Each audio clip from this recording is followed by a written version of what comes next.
सबों को जय यीशु यीशु सहाय प्रेज द लॉर्ड। प्रार्थना का परिवार फिर से आप सबों का आज की इस आराधना प्रार्थना में प्रभु यीशु मसीह की जीवित और सामर्थी नाम से हम सभी प्रार्थना का परिवार के भाई बहन, हमारी अगुआ प्रभु की दास सिस्टर एस्तर, प्रभु के दास भाई राज, आप सबों का हार्दिक स्वागत करते हैं, हार्दिक अभिनंदन करते हैं।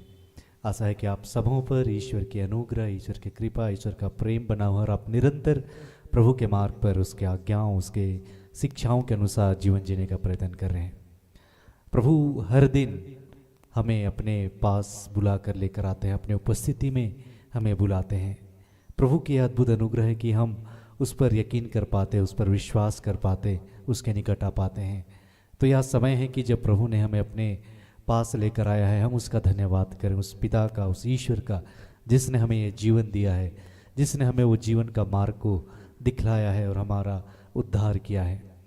तो आइए, जब हम इस संगति में जुड़ते हैं, आप दूर रहते हुए ऑनलाइन यूट्यूब के माध्यम से जुड़ते हैं, हम फिर से एक मन होकर उस जीवित परमेश्वर की उपासना करें, उस पर ध्यान लगाएं और उसकी महिमा करें। तो आज की इस आराधना प्रार्थना में मैं हूँ भाई भूषण, साथ में मेरे बाईं ओर हैं बहन सोनम है, बहन रश्मि, बहन कीर्ति और बहन मेरी। आज की इस आराधना प्रार्थना में आरंभिक प्रार्थना करेंगी बहन रश्मि, आराधना में अगुवाई करेंगी बहन सोनम, बहन कीर्ति और मैं। वचनों को पढ़ेंगी बहन मेरी, और आज वचनों की उद्घोषणा और अंतिम विशेष आशीष की प्रार्थना होगी प्रभु के दास भाई राज के द्वारा। तो आप सभी हमारे संग इस आराधना प्रार्थना में बने रहें। आइए हम एक दूसरे के लिए प्रार्थना करें और प्रभु आज के दिन में जो बातें सिखलाना चाहते हैं, जो आशीष देना चाहते हैं, उन हर एक बातों को, उन हर एक आशीषों को आज हम फिर से ग्रहण करने वाले हो पाए। आइए हम इस आराधना प्रार्थना में आगे बढ़ें। आइए हम प्रार्थना में जाएंगे। हम सभी अपने मन को शांत करें और इस वक्त हम प्रार्थना में जुड़ेंगे। हम अपने जीवन में, अपने कार्य में, अपने रिश्तों में उस ईश्वर को बुलाएंगे। हे पिता, आज फिर से प्रभु हम आपके समक्ष आते हैं। हे पिता, हम तमाम आपके बच्चे प्रभु अपने आप को पिता आपके हाथों में समर्पित करते हैं और हमारे जीवन में प्रभु आपकी उपस्थिति को मांगते हैं। हमारे रिश्तों में प्रभु, हमारे परिवार में प्रभु, हमारे जीवन से जुड़े जितने लोग हैं पिता, हर एक जन में, हर रिश्ते में प्रभु आपकी उपस्थिति को मांगते हैं। हे प्रभु, तो हम में से हर एक जन को अपनी आत्मा से भरना, अपने मार्ग पर चलना सिखाना, और हे प्रभु तू हम पर ये कृपा करना कि हम आपकी आज्ञा शिक्षा के अनुसार जीवन जीने वाले हो पाए। तू जानता है प्रभु हम कमज़ोर हैं। तू जानता है पिता कि हम क्षण क्षण पाप करते हैं प्रभु, हम वही कर बैठते हैं पिता जो तुझे नहीं पसंद है। हे प्रभु, आज फिर से पिता हम आत्मा में एक होते हैं और आपके समक्ष आते हैं, और प्रभु हम अपने तमाम गुनाहों को मान लेते हैं पिता और आपसे क्षमा मांगते हैं। प्रभु, हमने जिस भी रीति से आपको दुख दिया हो प्रभु, अपने चाल चलन से पिता, सोच से, वचन से, कर्म से प्रभु, और हे पिता आपके किसी भी बच्चे के लिए ठेस और ठोकर का कारण बने हो प्रभु, हम हर एक उन गुनाहों के लिए प्रभु आपसे क्षमा मांगते हैं पिता, और हमारी दुर्बलता में प्रभु आपके सामर्थ्य को मांगते हैं। प्रभु हम पर दया करना, और हे प्रभु ये कृपा करना कि उन गलतियों को हम ना दोहराएं पिता। हे प्रभु, हर दुर्बलता, हर पाप से प्रभु तो हमें ऊपर उठाना, हर एक संसारिक लालसाओं से प्रभु तो हमें ऊपर उठाना। हे प्रभु, हर क्षण, हर पल पिता हम आपको ढूंढने वाले हो पाए पिता। हे प्रभु, हम हर वक्त आपको पुकारने वाले हो पाए प्रभु। तू जानता है पिता हमारे मांगने से पहले हमारी हर एक ज़रूरतों को। हे पिता, हम हर बात में आपके प्रति धन्यवादी बने रहे पिता, तो हमें ऐसा बनाना प्रभु। हे पिता, इस वक्त में जितने आपके बच्चे प्रभु जो यूट्यूब के माध्यम से जुड़े हैं, हम हर एक जन को आपके हाथों में समर्पित करते हैं, और हर एक के जीवन के लिए प्रभु हम आपका धन्यवाद करते हैं। हम धन्यवाद करते हैं पिता सिस्टर एस्तर के लिए, ब्रदर राज के लिए, प्रभु प्रार्थना योद्धा के तमाम भाई बहनों के लिए हम धन्यवाद करते हैं पिता, हर एक के जीवन के लिए। जितने आपके बच्चे प्रभु आपके समक्ष आए हैं प्रभु, हम हर एक को आपके हाथों समर्पित करते हैं। हे प्रभु, इस वक्त में जो भी बाधा उत्पन्न होती है पिता आपसे जुड़ने में प्रभु, लाइट्स को, इंटरनेट्स को, तमाम इंस्ट्रूमेंट्स को प्रभु हम आपके हाथों समर्पित करते हैं पिता। तो हर एक बाधा को यीशु के नाम से दूर कर हर वो बातों को प्रभु तू यहाँ से दूर कर जो हमें आपसे जुड़ने में बाधा उत्पन्न करती है। हे प्रभु, इस वक्त का नियंत्रण हम आपके हाथों में देते हैं और हे प्रभु, आज की तमाम आराधना, प्रार्थना, वचन की घोषणा को आपके हाथों समर्पित करते हैं। हे प्रभु, आज फिर से पिता आपके दास को हम आपके हाथों समर्पित करते हैं। पिता, उनके मुख से होकर प्रभु तू हमसे बातचीत करना, अपने दास को अपने प्रज्ञा बुद्धि ज्ञान से भरना, उनके मुख को तू स्पर्श कर। पिता, आज जो भी वचन रूपी बीज बोया जाए प्रभु, वो हमारे जीवन में फलवंत होने पाए। आज जो कुछ भी तू बोले प्रभु, वो हमारे लिए हो, हमारे जीवन के लिए हो। प्रभु, आज किस दिन प्रभु तो हमारे जीवन को बदलना, हमारे जीवन से जुड़े लोगों को आशीषित करना। पिता, सब कुछ का नियंत्रण पिता आपके हाथों में देते हुए समर्पित करते पिता तमाम प्रार्थनाओं को और मांगते यीशु नाम से, दया से सुन, स्वर्ग के राज्य में तू ग्रहण कर। आमीन। इस पल में हमने आंखों को बंधी रखेंगे और इस पल में हम अपने ईश्वर, अपने पिता को अपने जीवन में, अपने हर एक कार्यों में आमंत्रित करेंगे। उस प्रज्ञा की आत्मा को, उस बुद्धि की आत्मा को, उस ज्ञान की आत्मा को, उस पवित्र आत्मा को हम अपने जीवन में बुलाएंगे। आइए इस गीत के माध्यम से हम प्रभु की स्तुति करेंगे।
से भर दीजिए, अपने प्रेम से भर दीजिए प्रभु।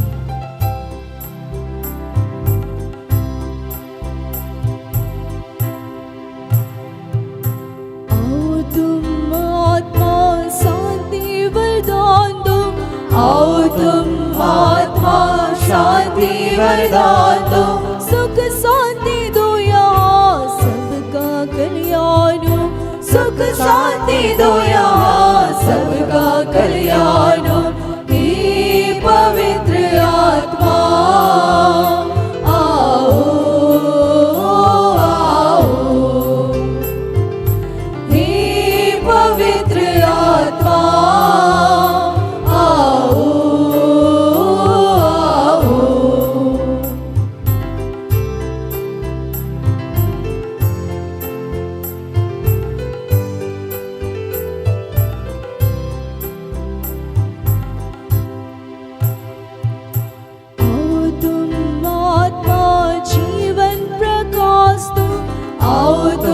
आत्मा जीवन प्रकाश दो, सुख शांति दो यहाँ सबका कल्याण, सुख शांति दो यहाँ सबका कल्याण।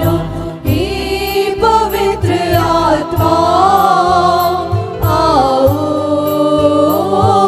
आओ, हे पवित्र आत्मा आओ।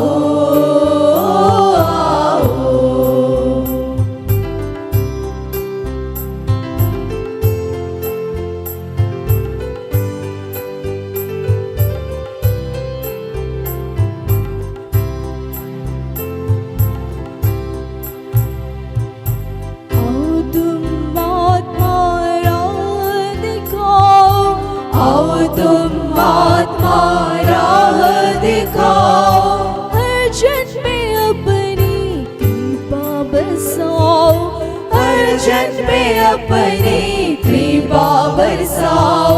हे पवित्र आत्मा आओ आओ, हे पवित्र आत्मा आओ आओ, हमारी आत्मा में बस जाओ, आओ हमारी आत्मा में बस जाओ, आओ हे पवित्र आत्मा आओ आओ, हे पवित्र आत्मा आओ आओ।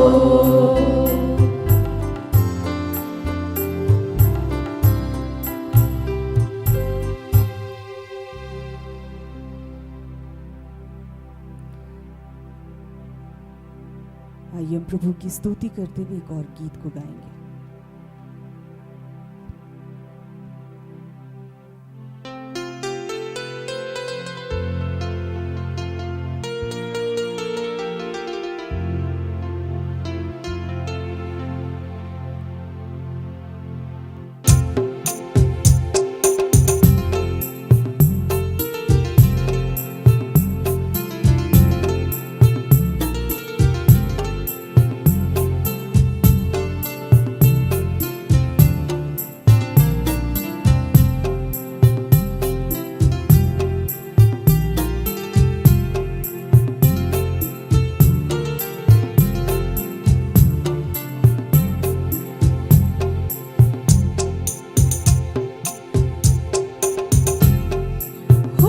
कुर्बान हर गुनाह से तूने मुझको है बचाया, ओके कुर्बान हर गुनाह से तूने मुझको है बचाया।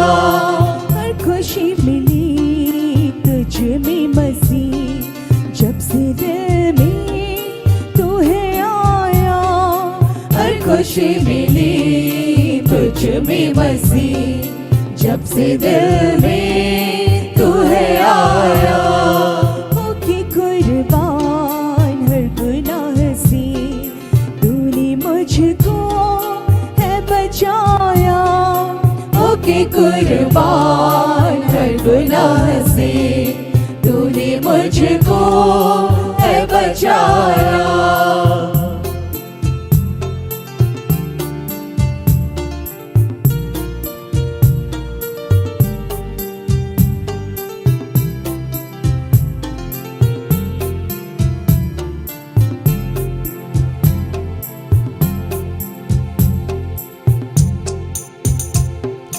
इस जहां की कोई दौलत लगती नहीं प्यारी मुझे।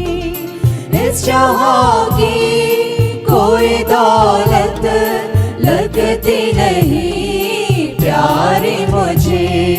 जब से प्यारा प्यारा तेरा नाम मेरे होठों पे है आया। जब से प्यारा प्यारा तेरा नाम मेरे होठों पे है आया। होके कुर्बान हर गुनाह से तूने मुझको है बचाया।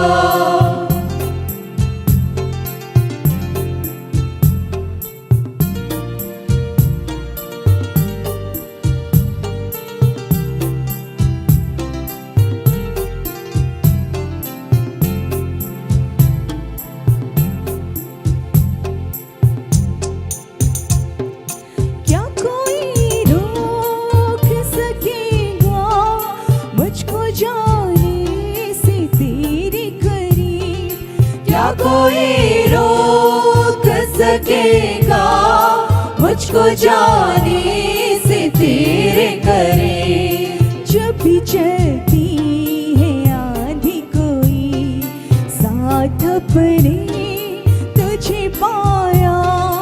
जब भी चलती है आंधी कोई साथ अपने तुझे पाया। होके कुर्बान हर गुनाह से तूने मुझको है बचाया।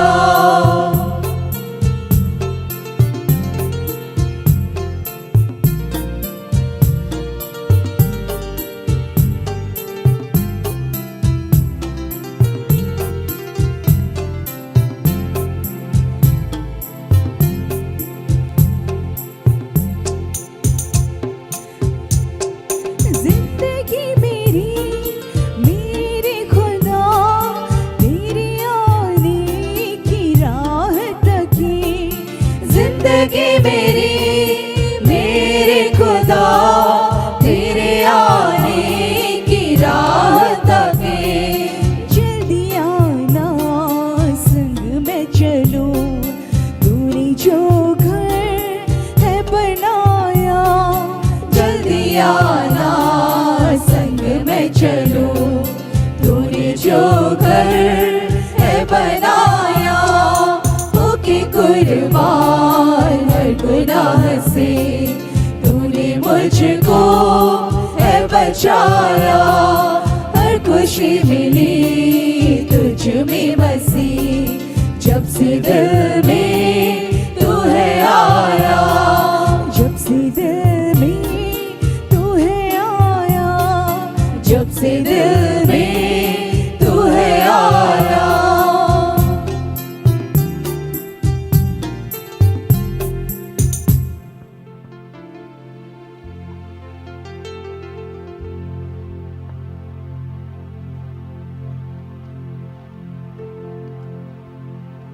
सचमुच में उस यीशु के हमारे जीवन में आने से हमारे जीवन में खुशियाँ, शांति, आनंद आई है।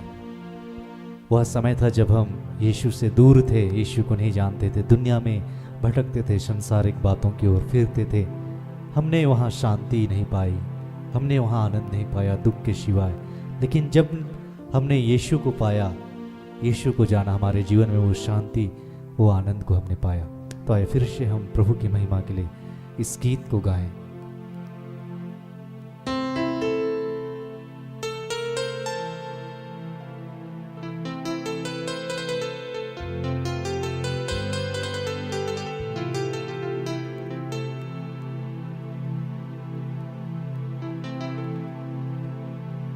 दुनिया के आगे दुहाई बहुत दी, आंसू के बिन ना मिला मुझको कुछ भी।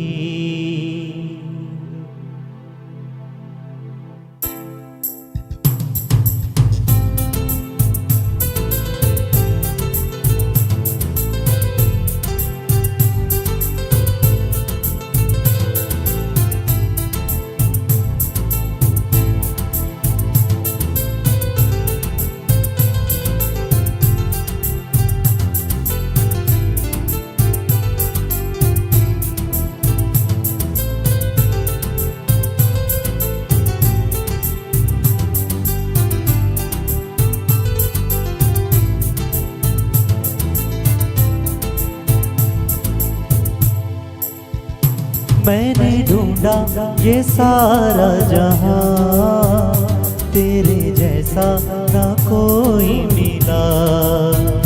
मैंने ढूंढा ये सारा जहां, तेरे जैसा ना कोई मिला। जैसा तूने किया है क्षमा, तेरे जैसा ना कोई मिला। जैसा तूने किया है क्षमा, तेरे जैसा न कोई मिला। मैंने ढूंढा ये सारा जहां, तेरे जैसा न कोई मिला। मैंने ढूंढा ये सारा जहां, तेरे जैसा न कोई मिला। जैसा तूने किया है क्षमा, तेरे जैसा न कोई मिला। जैसा तूने किया है क्षमा, तेरे जैसा न कोई मिला। मैंने ढूंढा ये सारा जहां, तेरे जैसा न कोई मिला। जैसा तूने किया है क्षमा, तेरे जैसा न कोई मिला।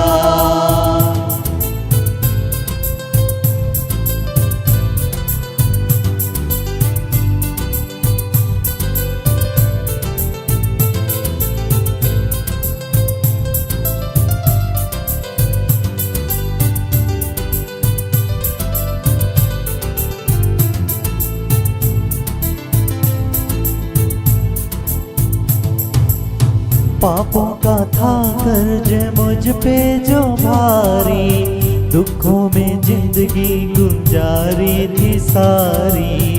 पापों का था कर्ज मुझ पे जो भारी, दुखों में जिंदगी गुजारी थी सारी।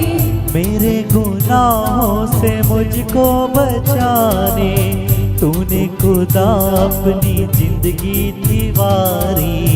मेरे गुनाहों से मुझको बचाने, तूने खुदा अपनी जिंदगी दीवारी।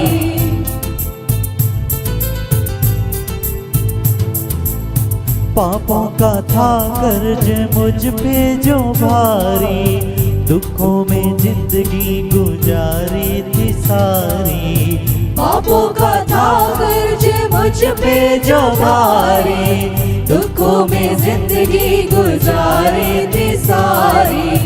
मेरे गुनाहों से मुझको बचाने, तूने खुदा अपनी जिंदगी थी वारी। मेरे गुनाहों से मुझको बचाने, तूने खुदा अपनी जिंदगी थी वारी। तूने कर दी है कीमत अदा, तेरे जैसा ना कोई मिला। तूने कर दी है कीमत अदा, तेरे जैसा ना कोई मिला। मैंने ढूंढा ये सारा जहां, तेरे जैसा ना कोई मिला। जैसा तू तूने किया है क्षमा, तेरे जैसा ना कोई मिला।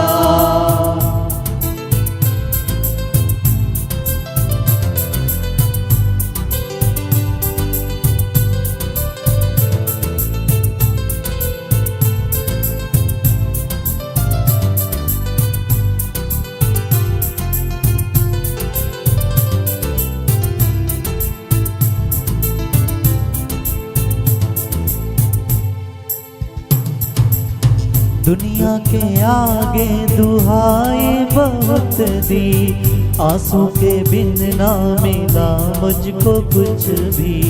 दुनिया के आगे दुहाई बहुत दी, आंसू के बिन ना मिला मुझको कुछ भी। तुझसे मिला जब मैं तब तुझको जाना, तब तेरे आगे जो मैंने दुआ दी। तुझसे मिला जब मैं तब तुझको जाना, तब तेरे आगे जो मैंने दुआ दी।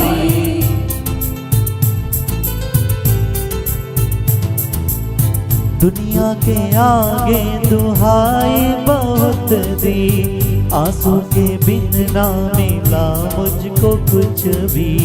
दुनिया के आगे दुहाई बहुत दी, आंसू के बिन ना मिला मुझको कुछ भी। तुझसे मिला जब मैं तब तुझको जाना, तब तेरे आगे जो मैंने दुआ दी। तुझसे मिला जब मैं तब तुझको जाना, तब तेरे आगे जो मैंने दुआ दी। तूने सुन ली है मेरी दुआ, तेरे जैसा ना कोई मिला। तूने सुन ली है मेरी दुआ, तेरे जैसा ना कोई मिला। मैंने ढूंढा ये सारा जहां, तेरे जैसा ना कोई मिला। जैसा तूने किया है क्षमा, तेरे जैसा ना कोई मिला। मैंने ढूंढा ये सारा जहां, तेरे जैसा ना कोई मिला। मैंने ढूंढा ये सारा जहां, तेरे जैसा ना कोई मिला। तेरे जैसा ना कोई मिला, तेरे जैसा ना कोई मिला। तेरे जैसा ना कोई मिला, तेरे जैसा ना कोई मिला। तेरे जैसा ना कोई मिला। धन्यवाद पिता, तेरी महिमा हो प्रभु, तेरी स्तुति हो, तेरी आराधना प्रभु। तुझे धन्यवाद। फिर से सब कुछ आपके हाथों सौंपते समर्पित करते हुए इस आराधना को, इस प्रार्थना को पिता हम यीशु नाम में आपको चढ़ाते हैं। सुनकर आनंद से अपने स्वर के राज्य में ग्रहण कीजिए। आमीन। आमीन।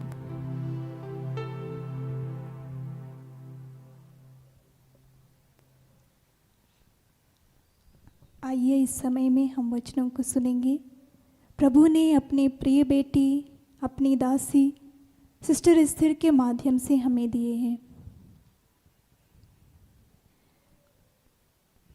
वचन है मत्ती के सुसमाचार से अध्याय 4 पद संख्या 1 से 11 तक। उस समय आत्मा ईसा को निर्जन प्रदेश ले चला, जिससे शैतान उनकी परीक्षा ले ले।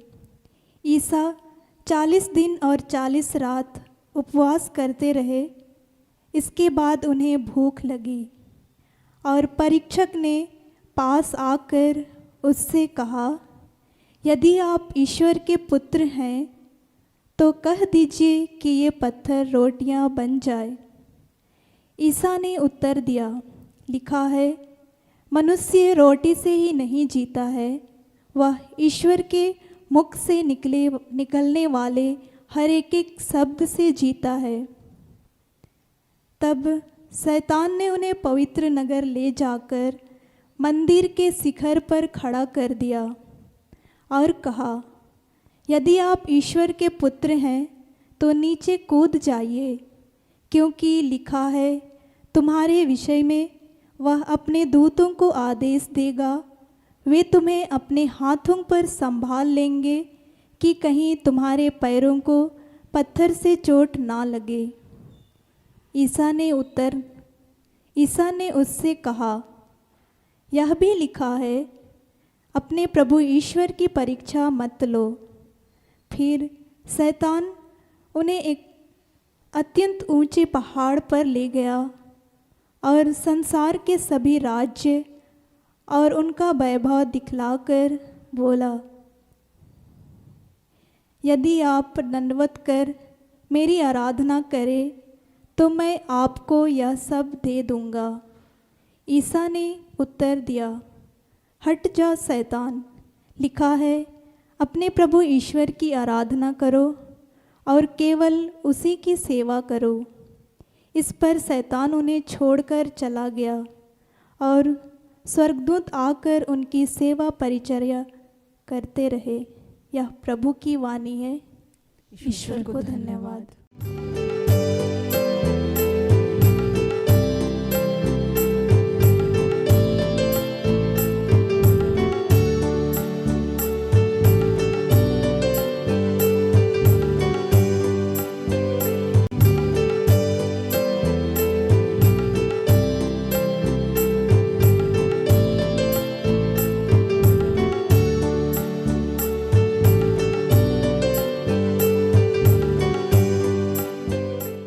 सबको जय यीशु। यीशु सहाय। चलिए हम सब मिलकर प्रार्थना करते हैं कि हे दयालु पिता, हे स्वर्ग और पृथ्वी के सृजनहार, ये हम सब के रचयिता, हम तेरा धन्यवाद करते हैं। धन्यवाद करते हैं आज के सुंदर और आशीषित दिन के लिए जो तूने एक नए अध्याय के रूप में हमारे जीवन से जोड़ दिया। धन्यवाद करते हैं प्रार्थना उधर परिवार के लिए, ऐसी जितनी संस्थाएं हैं, सेवकाई है, चर्च है, उन सब के लिए तेरा धन्यवाद करते हैं। धन्यवाद करते हैं सिस्टर एस्थर के लिए, ऐसे जितने तेरे दास दासी हैं, पास्टर हैं, फादर हैं, प्रिस्ट हैं, पादरी हैं, उन सब के लिए तेरा धन्यवाद करते हैं कि जिस प्रकार से भी लोग तेरे राज्य के विस्तार में अपना योगदान कर रहे हैं, उनके लिए, उनके जीवन के लिए, उनके परिवार के लिए, उनके दान वरदान, उनकी दुर्बलताओं के लिए, उनकी समस्याओं के लिए, उनके अभिषेक के लिए तेरा धन्यवाद करते हैं कि प्रभु इस वक्त जितने लोग जहाँ से मुझे सुन रहे हैं, देख रहे हैं, उन सब के लिए मैं तेरा धन्यवाद करता हूँ। धन्यवाद आपका ये दान है कि मैं यहाँ खड़ा होकर आपके वचनों की उद्घोषणा आपके सामर्थ्य से कर पाता हूँ। प्रभु इसके लिए भी तेरा धन्यवाद करता हूँ कि प्रभु गर्भ से लेकर अब तक तूने हमें संभाला, हमारी छोटी से लेकर बड़ी सारी ज़रूरतों को अपने शाही खत्ते खोल के पूर्ण किया। तेरा धन्यवाद करता हूँ। जैसा तू जानता है प्रभु कि हम अनगिनत कार्य ऐसा करते हैं जो आपकी इच्छा के विरुद्ध है, उसके लिए तुझसे क्षमा चाहते हैं। अपने पुत्र यीशु के लहू से धो के शुद्ध और पवित्र कीजिए और इस वक्त हम सबको जो सिखाना चाहते हैं, समझाना चाहते हैं, उसके लिए हमारी मदद कीजिए। जो भी डिस्टर्बेंस की बातें हैं, जो भी रुकावट की बातें हैं, वो सब यीशु के नाम से समाप्त करते हैं। धन्यवाद किया प्रार्थना प्रभु यीशु के जीवित और पवित्र नाम से मांगते हैं। दया से सुन और स्वर्ग के राज में ग्रहण कर, आमीन।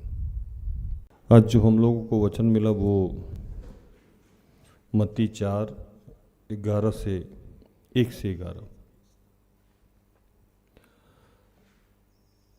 तब आत्मा यीशु को जंगल में ले गया ताकि इब्लिस से उसकी परीक्षा हो। वह 40 दिन और 40 रात निराहार रहा। तब उसे भूख लगी।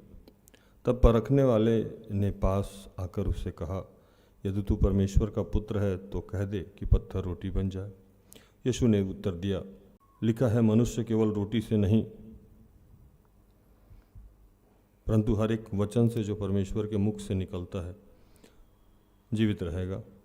तब इब्लिस उसे पवित्र नगर में ले गया और मंदिर के कंगूरे पर खड़ा किया और उससे कहा, यदि तू परमेश्वर का पुत्र है तो अपने आप को नीचे गिरा दे, क्योंकि लिखा है, वो तेरे विषय में अपने स्वर्गदूत को आज्ञा देगा, वो तुझे हाथों हाथ उठा लेंगे और ऐसा कहीं ऐसा ना हो कि तेरे पाँव में पत्थर से ठेस लगे।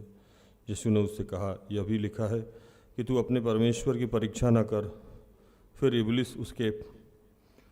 इब्लिस उससे एक बहुत ऊंचे पहाड़ पर ले गया और सारे जगत के राज और उसका वैभवाधिकार को, और उससे कहा कि यदि तू गिरकर मुझे प्रणाम करे तो मैं सब कुछ तुझे दे दूंगा। तब यीशु ने कहा, हे शैतान, दूर हो जा, क्योंकि लिखा है, तू अपने परमेश्वर की उपासना करना और केवल उसी को की उपासना करना। तब शैतान उसके पास से चला गया और देखो स्वर्गदूत आकर उसकी सेवा करने लगे। देखिए, अगर आप चाहते हैं कि जीवन में कभी भी कोई भी आशीष मिले, तो आशीष मिलने का एक प्रक्रिया है। हर आशीष से पहले आपकी परख होती है कि ये आशीष मिलने के आप लायक हैं या नहीं। भूषण भाई,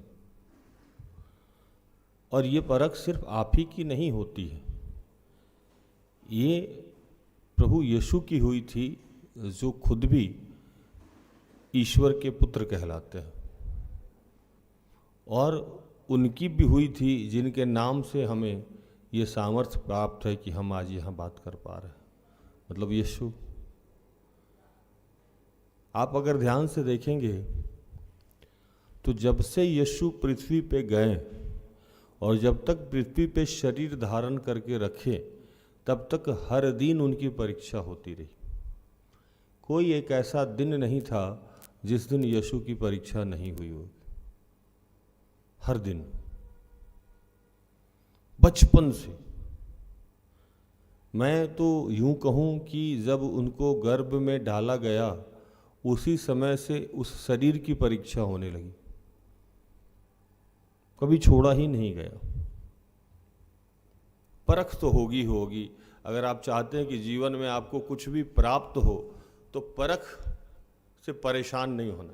अच्छा लाइन है, परख से परेशान नहीं होना, वो तो होगा ही होगा। आप क्यों ना यीशु भी हो, तब भी आपकी परख होनी है, क्योंकि संसार का एक नियम है कि हर क्लास को क्रॉस करने से पहले परीक्षा होती है, परख होती है। आप 10th में जा रहे हैं तो 9th में आपको पास करना होगा, आप 12th में जा रहे हैं तो आपको 10th पास करना होगा। जिस भी मुकाम पे आप जाएं, वहाँ आपको परख से गुजरना होगा, परीक्षा से गुजरना होगा, क्योंकि आपके शुद्धिकरण को चेक किया जाता है। ये और परख परीक्षा कोई और नहीं लेता है, सीधे ईश्वर लेता है। आपको लगता है कि शैतान ले रहा है ना, शैतान को तो मैं कुछ समझता ही नहीं हूं, क्योंकि आप अयूब को पढ़ लें तो अयूब में एक बात लिखी है जो बड़ी अनोखी है, बहुत अनोखी। कभी आपका ध्यान नहीं गया होगा, मैं पहले वहां जाऊंगा आपको। अयूब अच्छे से मजे में जी रहा था, मतलब कोई टेंशन नहीं था उसके लाइफ में। सारा दिन खाता था, पीता था, चैन से रहता था, तीनों वक्त, चारों वक्त घुटना पे आके अपने बाल बच्चों के लिए क्षमा मांगता था, और क्षमा मांगता था और धन्यवाद देता था। लेकिन क्या हुआ कि एक दिन दोनों बाप बेटा साथ में बैठे हुए थे। बाप बेटा समझ रहे हैं? कौन कौन? यीशु और ईश्वर, दोनों एक दिन साथ में बैठ के अपना गप वप कर रहे होंगे, चाय स्नैक्स वगैरह ले रहे होंगे। अरे यही होता है ना फैमिली में, फैमिली टॉक। तब तक वहां कौन पहुंच गया? शैतान पहुंच गया। फैमिली टॉक हो रहा है, बाप बेटे में डिस्कशन हो रहा होगा। अब मान लीजिए जैसे हम लोग डिस्कशन करते हैं, हम करें, साक्षी करे, उन्नति करे, या सिस्टर एस्थर करे, या हम रश्मि से करें, तो क्या होता है? प्रार्थना होता को आगे कैसे बढ़ाएंगे, ये काम कैसे होगा, वो काम कैसे होगा, सब फैमिली टॉक है ना। या कभी आदमी इरिटेटेड है तो ठीक है भाई रहने दो, बाद में बात करते हैं, चुपचाप बैठा हुआ। यही कुछ कंडीशन था कि दोनों बाप बेटा साथ में बैठे हुए थे और शैतान वहां पहुंचा। पहले तो यह समझना है कि शैतान कहीं भी पहुंच सकता है। आपको लगता है कि शैतान जा नहीं सकता है, जब अकॉर्डिंग टू बाइबल शैतान ईश्वर के पास जा सकता है और पहले रहता भी उन्हीं के साथ था, तो कहीं भी जा सकता है। जाना अलग बात है और बिगाड़ना अलग बात है। बिगाड़ नहीं सकता है, जा कहीं भी सकता है। बिगाड़ने के लिए उसको परमिशन लेना पड़ता है, जाने के लिए परमिशन नहीं लेना पड़ता। कुछ कुछ विषय वस्तु को ध्यान से समझिएगा तो बड़ी मजा आएगा। अब शैतान अयूब के बारे में कोई बात नहीं कर रहा, ये पिताजी क्या पूछ दिए बड़ी प्यार से, तू कहां से आता है? शैतान ने यहोवा से को उत्तर दिया, पृथ्वी पे घूमने गए थे। ये यहां लोग घूमने आया था, है ना, पार्क है ये, घूमने आया था।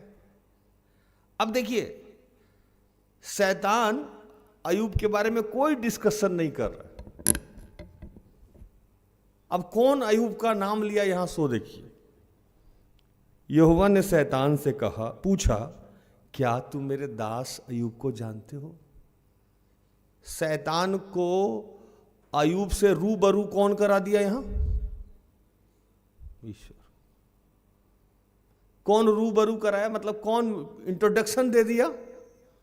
ईश्वर।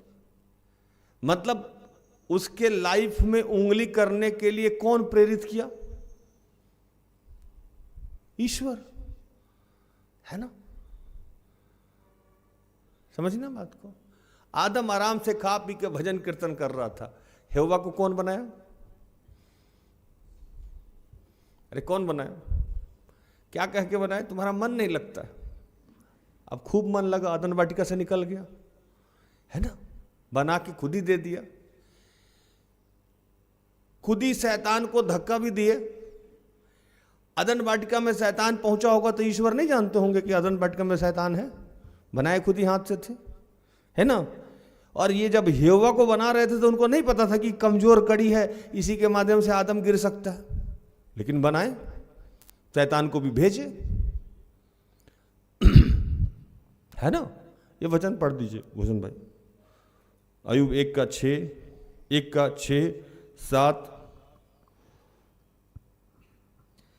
एक दिन यहोवा परमेश्वर के पुत्र उसके सामने उपस्थित हुए और उनके बीच शैतान भी आया।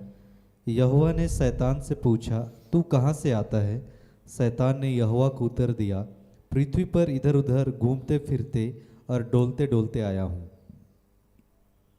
8। यहोवा ने शैतान से पूछा, क्या तूने मेरे दास अयूब पर ध्यान दिया है?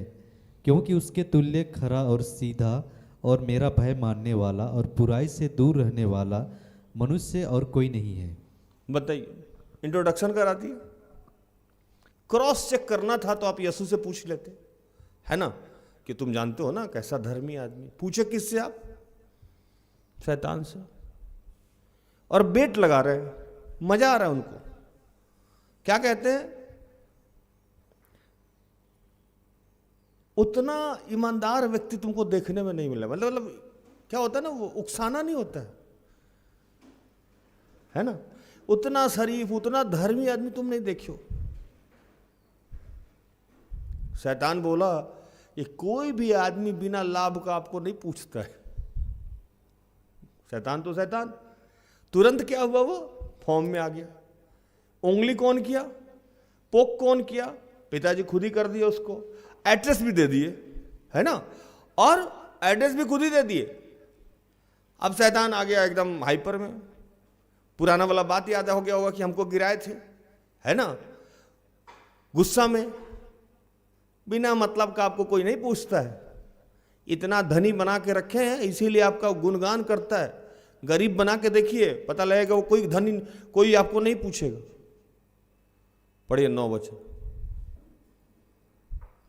शैतान ने यहोवा को उत्तर दिया, क्या अयूब परमेश्वर का भय बिना लाभ के मानता है? 10। क्या तूने उसकी और उसके घर की और जो कुछ उसका है उसके चारों ओर बाड़ा नहीं बांधा? तूने तो उसके काम पर आशीष दी है और उसकी संपत्ति देश भर में फैल गई है। बताइए, इतना सारा आशीष किसी को देंगे तो आपको थैंक यू ही बोलेगा, इसमें खराई की क्या बात? ये सारा प्रकरण किसके द्वारा हुआ? मतलब इसके डायरेक्टर कौन थे, राइटर कौन थे, प्रोड्यूसर कौन थे, है ना? पहले ही से एक्ट लिख भी रहे हैं, सारा कुछ लिख दिए, और इसका अंत क्या होगा ये भी वो जान रहे हैं और मजा ले रहे हैं। शेक्सपियर कह के गए कि दुनिया एक क्या है, रंगमंच है, और हम सब यहाँ के एक्टर हैं, डायरेक्टर वही है। जो भी आपको एक्टिंग करने के लिए कहा जा रहा है उसे बहुत अच्छे से कीजिए, दूसरे का परफॉर्मेंस के चक्कर में नहीं रहिए, अपने परफॉर्मेंस के चक्कर में रहिए कि आपका जो एक्ट है वो आप बेहतर कर पा रहे हैं कि नहीं कर पा रहे हैं, नहीं तो दूसरी मूवी आपको मिलने वाली नहीं है। डायरेक्टर आपका काम देख रहा है, जो एक्ट जो रोल आपका निर्धारित किया उस रोल में आप फिट नहीं बैठ रहे हैं तो नया मूवी देगा आपको वो काम करने के लिए? भूषण भाई नहीं देगा। तो पहले तो जितने लोग तरक्की करना चाहते हैं वो देख ले कि क्या आप परफॉर्म सही कर पा रहे हैं। और आप चाहे जितने भी शक्तिशाली हो, जितने भी आत्मिक हो, उतना ज्यादा समस्या में पड़ने वाले हैं। अब आते हैं आज के प्रचार पे कि क्यों मैंने ऐसा कहा कि आपको की परख होगी ही होगी। हर तरक्की के पहले, हर उन्नति के पहले, हर प्रमोशन के पहले, हर आशीष के पहले आपकी परख होनी है। आपको आग में डाला ही जाएगा, और वो आग में शैतान एक जरिया है। जैसे फांसी हम लोगों को कौन लगाता है? जल्लाद फांसी लगाता है ना। क्या आप लोग भी कैसे बोलते हैं? जल्लाद का औकात है कि खुद से जाके आपको फांसी लगा दे? पेपर किसका लेके जाता है? वो कोर्ट का। कोर्ट में बैठ के ऑर्डर कौन पास करता है? जज। हम लोग शैतान शैतान करते रहते हैं। शैतान अगर जल्लाद है तो लव लेटर कहां से लेके आया? परमिशन लेटर कहां से लेके आया? ऑर्डर कहां से लेके आया? अयूब के घर में कौन भेजा उसको? ईश्वर। और आज एक और चीज बताऊंगा तो ताज्जुब होगा। यीशु को भी परीक्षा देने के लिए आत्मा उठा के ले गया, यीशु खुद नहीं गए। पढ़िए एक वचन 4:1। तब आत्मा यीशु को जंगल में ले गया ताकि इब्लिस से उसकी परीक्षा हो। कौन ले गया यीशु को? आत्मा। आत्मा किसका आत्मा है? वो ईश्वर का आत्मा। सोचिए ईश्वर कैसे हैं, अपने सगे पुत्र तक को परीक्षा में कर लिए कि भैया ये फिट बैठता है कि नहीं, जिस काम के लिए ले गए हैं उस काम के लिए फिट बैठता है कि नहीं। और बचपन से ही उनकी परीक्षा हो रही थी। जब माता मरियम के गर्भ में गए तो उनकी बदनामी होने लगी। साधारण कोई बच्ची रहती, साधारण कोई महिला रहती तो मिसकैरेज करा देती, क्या भूषण, एवर्शन करा लेती। इतना बड़ा पंगा कौन लेगा? लेकिन ऐसा नहीं हुआ। वहां से जन्म लेने के समय में परीक्षा हो रही थी, जगह नहीं मिल रहा था। जब जन्म ले लिए तो नामकरण की समस्या थी, उस समय उनकी परीक्षा हो रही थी। और इतना भागे उनके पिता, इतना भाग भाग के छुपा छुपा के उनको पाल रहे थे। एक वचन पढ़िए मत्ती 1:19 और 20। अतः उसके पति यूसुफ ने, जो धर्मी था और उसे बदनाम करना नहीं चाहता था, उसे चुपके से त्याग देने का विचार किया। मत्ती 1:19 और 20, 2 का सॉरी। हेरोदेस के मरने के बाद प्रभु के दूत ने मिस्र में यूसुफ को स्वप्न में दिखाई देकर कहा, उठ बालक और उसकी माता को लेकर इस्राएल के देश में चला जा, क्योंकि जो बालक के प्राण लेना चाहते थे वे मर गए हैं। बताइए, मत्ती 1 के 19 और 20 को पढ़िएगा तो यूसुफ अपने मंगनी जिससे हुआ था, जिससे साथ एंगेजमेंट हुआ था, उनका नाम माता मरियम था, जब जाने की वो कंसीव करेगा तो सोचे कि इसको छोड़ दो। वहां बेचारे की परीक्षा हो रही है, यीशु गर्भ में। जब थोड़ा सा अभी गर्भ से बाहर आए, कैसे हुआ वो क्रिसमस में देखते ही आप लोग, कैसे गौशाला में जन्म हुआ। अभी बाहर आए तो हेरोदेस और बाकी लोग उनको मारना चाहता था, जो उस समय के राजा थे। फिर भाग रहे हैं, और भगा कौन रहा इनको? स्वप्न में स्वर्गदूत कह रहा है भाग जाइए यहां से, वहां चले जाइए, आपको फलाना आदमी मारना चाहता। गजब किए हुए हैं आप। स्वर्गदूत को कौन भेजता है? ईश्वर। और स्वर्गदूत सुरक्षा नहीं कर सकता है, ईश्वर सुरक्षा नहीं कर सकता है यीशु का। यीशु तो खुद ही अपनी सुरक्षा कर सकते हैं, लेकिन जैसे पृथ्वी पे आए सब खत्म। परीक्षा करते रहिए, एक गाल कोई बढ़ाए दूसरा थप्पड़ खाते रहिए। ये पृथ्वी है भैया, यहां चाहे आप जितना भी शक्तिशाली हैं, प्रभु में चलने का एक ही तरीका है, परीक्षा में पढ़ना होगा, परख से गुजरना होगा, समस्याओं को झेलना होगा। इसीलिए कहा कि यीशु के पीछे चलना है तो दुख भोगने के लिए तैयार हो जाइए। तरह तरह के लोग आएंगे, समस्या होगी, और वो समस्याएं आपको लग रहा है कि आपकी मम्मी परेशान कर रही है, आपका लैंडलॉर्ड परेशान, आपका कहीं लूज कनेक्शन है, या आप बहुत आत्मिक होने वाले हैं, इसलिए आपके साथ ऐसा हो रहा है। आपको लग रहा है आपकी अगुआ परेशान कर रही है, आपकी पत्नी परेशान कर रही है। मैं मानता ही नहीं उस बात को। बाइबल ये बात समझाती ही नहीं है कि कोई भी व्यक्ति विशेष, शैतान, स्वर्गदूत आपका पक्ष या विपक्ष में जा सकता है जब तक कि ईश्वर उसको ऑर्डर ना दे। और मैं आज ये बताना चाहता हूं पवित्र आत्मा के सामर्थ्य से, चाहे आप कोई भी हो, अय्यूब हो तो और यीशु हो तो, कोई भी हो, मार्ग वही है, रास्ता वही है।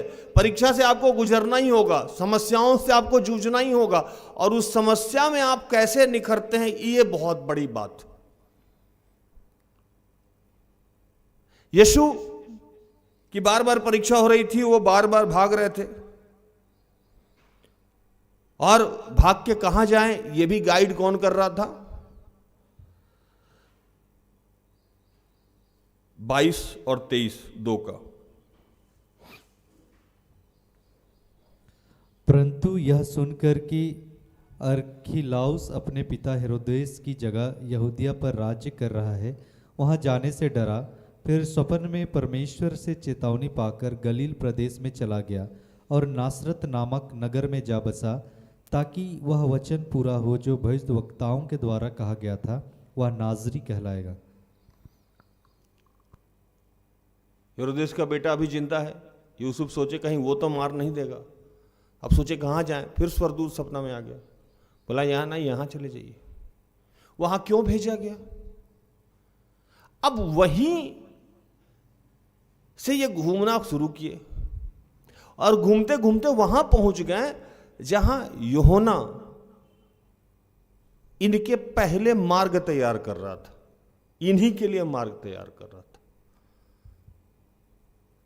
और तैयार करने के क्रम में यीशु वहां पहुंचे। वो सबको पानी से बपतिस्मा दे रहा था। यीशु कहे कि ठीक है, मुझे भी दे दे। वो इनकार कर किया कि नहीं, आपसे मुझे बपतिस्मा लेना चाहिए, आप क्यों दे रहे हैं? और कुछ दिन के बाद तो लोग आप ही से बपतिस्मा लेगा, लेकिन वो पानी से नहीं होगा, वो पवित्र आत्मा से होगा। ये बात कही, ये कन्वर्सेशन होने लगा।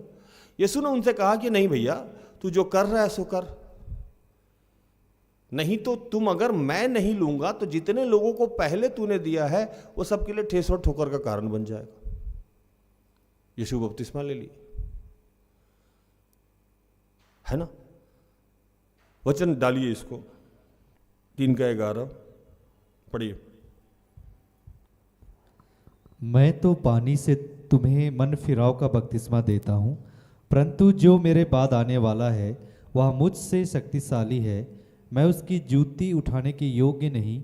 वह तुम्हें पवित्र आत्मा और आग से बपतिस्मा देगा। 14 3 का 14। परंतु यूहन्ना यह कहकर उसे रोकने लगा, मुझे तो तेरे हाथ से बपतिस्मा लेने की आवश्यकता है और तू मेरे पास आया है। 15। यीशु ने उसको यह उत्तर दिया, अब तो ऐसा ही होने दे, क्योंकि हमें इसी रीति से सब धार्मिकता को पूरा करना उचित है। तब उसने उसकी बात मान ली। चूंकि प्रभु परंपराओं का निर्वहन करने वाले हैं, बोले कि अभी तो पानी से ही लेना होगा, बाद की बाद में देखेंगे, अभी तो ये काम करना ही होगा, नहीं तो जितने को तुमने दिया है वो सब तो इसको निभाना ही होगा। और यूहन्ना कह रहे हैं कि आप तो खुद ही पवित्र आत्मा से बपतिस्मा देने वाले हैं, तो आपको ये सब फेरे में क्या पड़ना। यहाँ कन्वर्सेशन हो रहा था, खैर एज इट इज। यीशु ने यूहन्ना नबी से बपतिस्मा लिया और जैसे ही पानी से ऊपर आए तुरंत आकाश से वाणी आई, अरे लल्ला मेरा सोना, कितना अच्छा है तू, गुड बॉय है ना। तुरंत कि बेटा मेरा कितना प्यारा है, सोना है, जिस काम के लिए भेजे वो एकदम परफेक्टली कर रहा है। 17 वचन पढ़ी।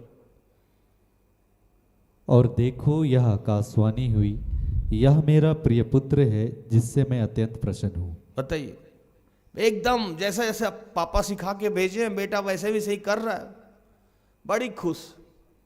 और इस खुशी के तुरंत बाद क्या लिखता है कि यीशु को आत्मा उठा के कहां ले गया?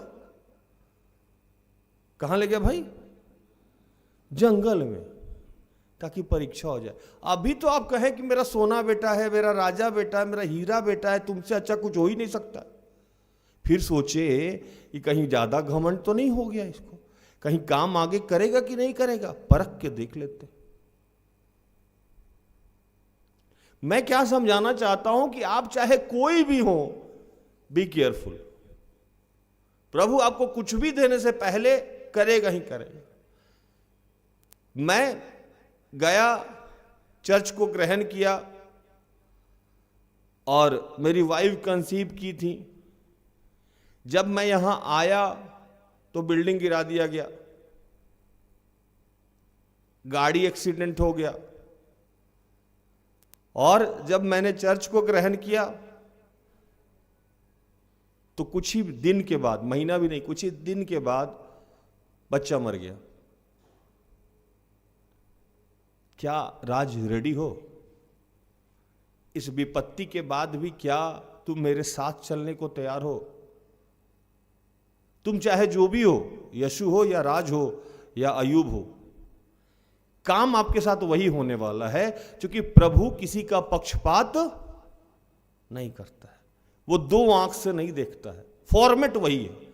आज मैं भूषण को यही समझा रहा था कि जिस कुर्सी पे तुम्हें बैठाया गया है, एक ही आंख से देखना होगा तुमको।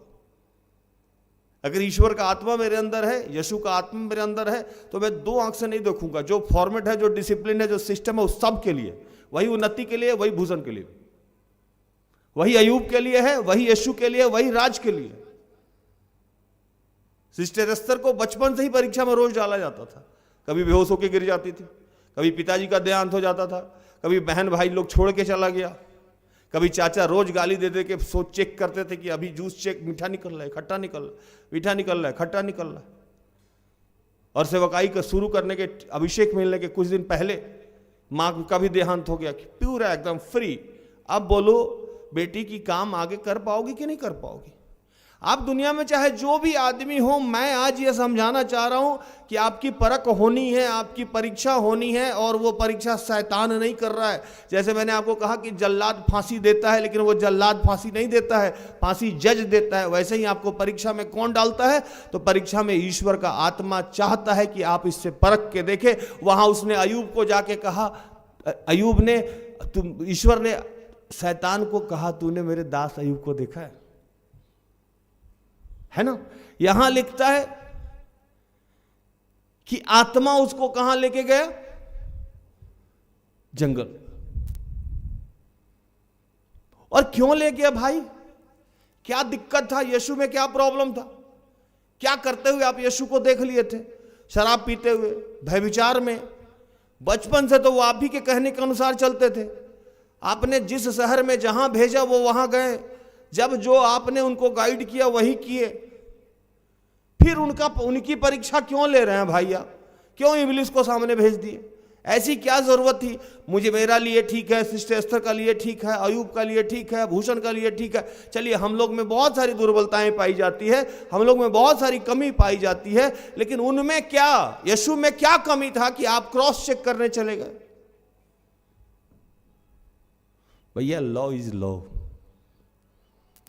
पृथ्वी का एक रूल है, जो जिएगा वो मरेगा, जिसकी जन्म होगी उसकी मृत्यु होगी, भूख, गरीबी, नंगाई। वैसे ही यहाँ के एक पिता का एक रूल है कि आपकी परख होगी। छोटी छोटी बातों में परख, रोज परख, सुबह से शाम तक आपका परख। बीवी सामने आके झुल्लाएंगी, गुड़राएंगी, परख। कभी छोड़ा ही नहीं जाता है, यहां रोज परख से गुजरना है और रोज जीतना है। क्यों परख था? क्योंकि यूहन्ना नबी का कार्यकाल समाप्त होने वाला था। भूषण भाई, आखिरी बपतिस्मा यूहन्ना नबी ने किसको दिया? यीशु को। और कार्यकाल समाप्त कैसे हो गया? कि यूहन्ना नबी को उसी समय बाद, जब ये 40 दिन तक जंगल में रहे और 40 दिन के बाद जब इनकी परीक्षा ले ली गई, जब ये काम करना शुरू किए, तब तक यूहन्ना नबी अरेस्ट हो गए। पढ़िए 4:12। जब उसने यह सुना कि यूहन्ना बंदी बना लिया गया है, तो वह गलील को चला गया। यूहन्ना क्या हो गए? बंदी बना लिए गए। उनका इतना ही काम था, खत्म, चैप्टर समाप्त। और बंदी बनाने के बाद आप बाइबल को आगे पढ़िएगा तो यूहन्ना नबी जेल से निकले नहीं, सीधा क्या निकला था उनका? सर कटा हुआ। तो यूहन्ना नबी का कार्यकाल समाप्त हो गया। इतना ही काम था भैया तुम्हारा। यीशु आ गए, यीशु का काम करना शुरू हो गया। यहां से यीशु का एक नया चैप्टर शुरू हो रहा था। इस चैप्टर के लिए वो प्रिपेयर है कि नहीं, तैयार है कि नहीं? इसलिए उनको शैतान भेजा, उनके पास शैतान भेजा गया। एक अनोखी बात मैं बता रहा हूं आपको कि 40 दिन और 40 रात, लिखता है बाइबल की 40 दिन और 40 रात यीशु निराहार रहे, मतलब कुछ भी खाया नहीं। लेकिन उस 40 दिनों में उनको भूख नहीं लगी। भूषण भाई, पहला दिन भी भूख लग सकती थी, दूसरा दिन भूख लग सकती थी, तीसरे दिन भूख लग सकती थी, चौथे दिन भूख लग सकती थी, 20वें दिन भूख लग सकती थी। कभी भी भूख नहीं लगा, लेकिन 40 दिन जैसे समाप्त हुआ उनको भूख लगी। इसका मतलब कि आपके भूख और प्यास पे किसका नियंत्रण है? और जैसे ही भूख लगी, सामने कौन खड़ा था? शैतान खड़ा था। भूख देने वाले भी आप ही हैं और शैतान भेज के कहने वाले भी आप ही हैं कि पत्थर से कह कि रोटी बन जाए। मतलब पहले लालच उत्पन्न कराया आपने, फिर लालच के सामान को रख दिया।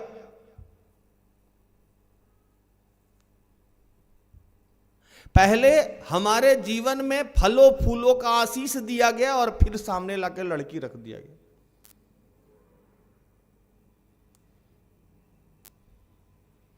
अब परेशानी क्या है कि सामने रख दिया गया और अब चेक किया जा रहा है कि ये क्या कर रहा है। ये ईश्वर का काम करने का तरीका। पिता को अधिकार दिया जाए गया कि अपने बच्चों पे ताड़ना करे,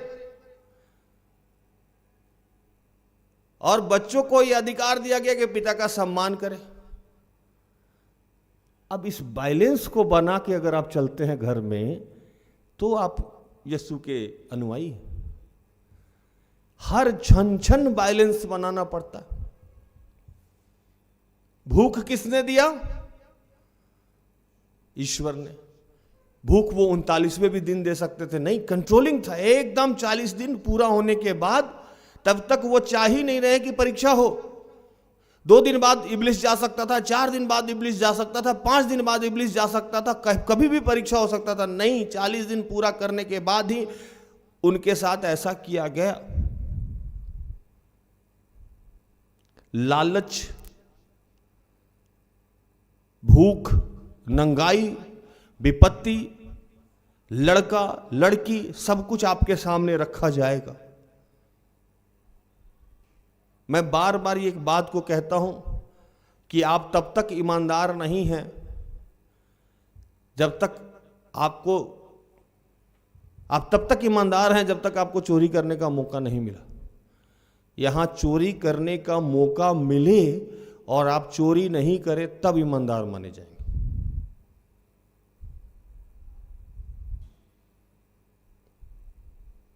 मैं हर बार ये कहता हूं कि आप शराब के दुकान में बैठ के बिना शराब पिए उठ जाए तो ईमानदार है। आप लड़का लड़की के साथ सो के बिना शारीरिक संबंध बनाए निकल जाए तो आप ईमानदार है।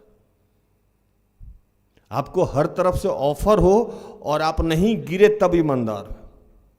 इब्लिस के ऊपर पहले भी और आज भी कंट्रोलिंग सिर्फ यीशु का है, ईश्वर का है। और इब्लिस को परेशानी क्या है आपसे और हमसे जो बार बार आ जाता है, क्योंकि उसको पता है कि मेरे ही पांव के नीचे उसको दफनाया जाएगा। रोमियो 16:20 पढ़िए। शांति का परमेश्वर शैतान को तुम्हारे पांवों से शीघ्र कुचलवा देगा। हमारे प्रभु यीशु मसीह का अनुग्रह तुम पर होता रहे। बताइए, शैतान को धक्का दिया किसने? ईश्वर ने। हमारा और आपका निर्माण किसने किया? ईश्वर ने। शैतान यीशु को पृथ्वी पे किसने भेजा? ईश्वर ने। यीशु को उपवास करने के लिए और नया कार्य आरंभ करने का आदेश किसने दिया? ईश्वर ने। और इब्लिस को यीशु के पास किसने भेज दिया? ईश्वर ने। और शैतान को बताया कि ये तुमको मार देगा, और यीशु को बताया कि जब तक इससे तुम जीतोगे नहीं बात से तब तक तुम आगे नहीं जाओगे। ले भैया, ये तो ट्विस्ट है। मतलब आपके पास कुछ ऑप्शन ही नहीं है, कोई भी ऑप्शन नहीं है आपके पास। अभी भी आप बहुत बड़े बेवकूफ हैं, आप समझ नहीं रहे हैं ईश्वरीय खेल।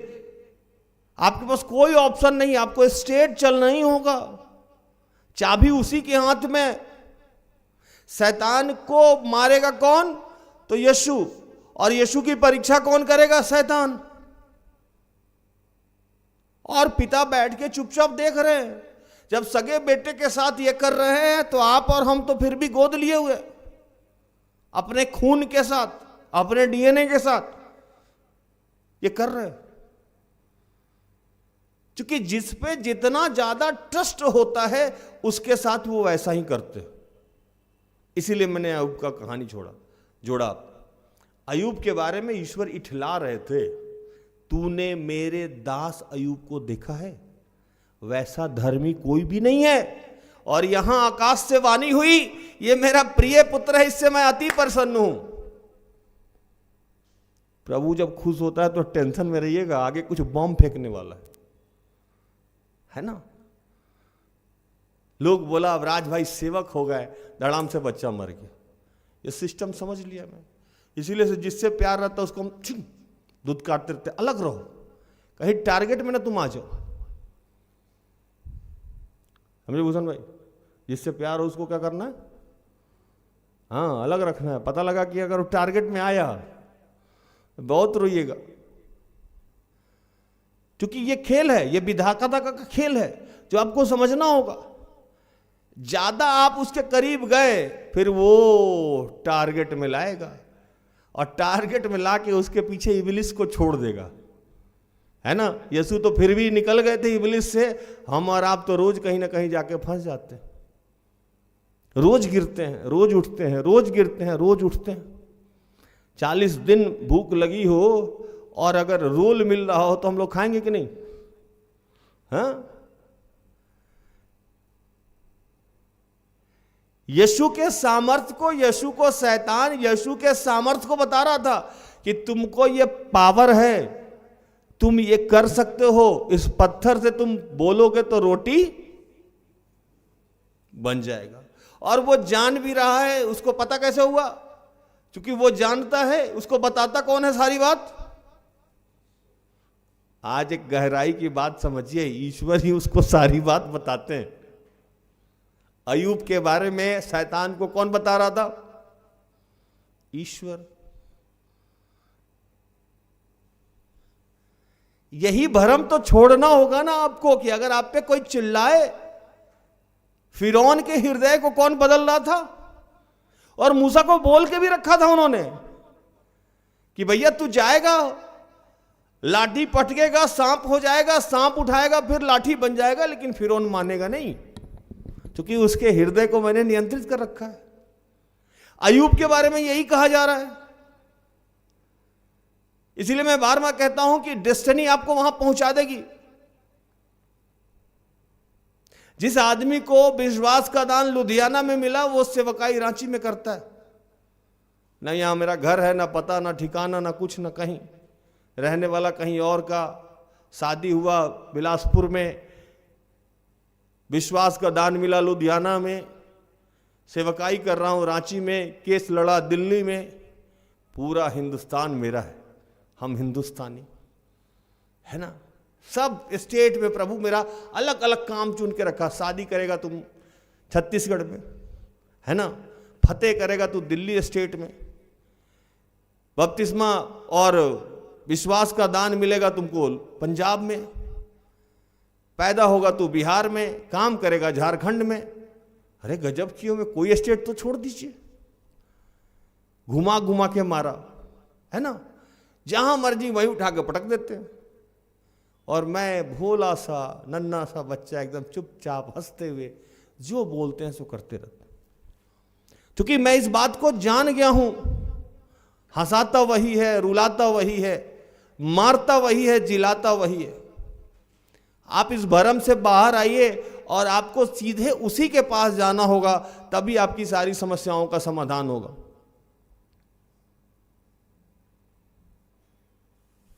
एक वचन पढ़ दीजिए 7, याकूब 4:7।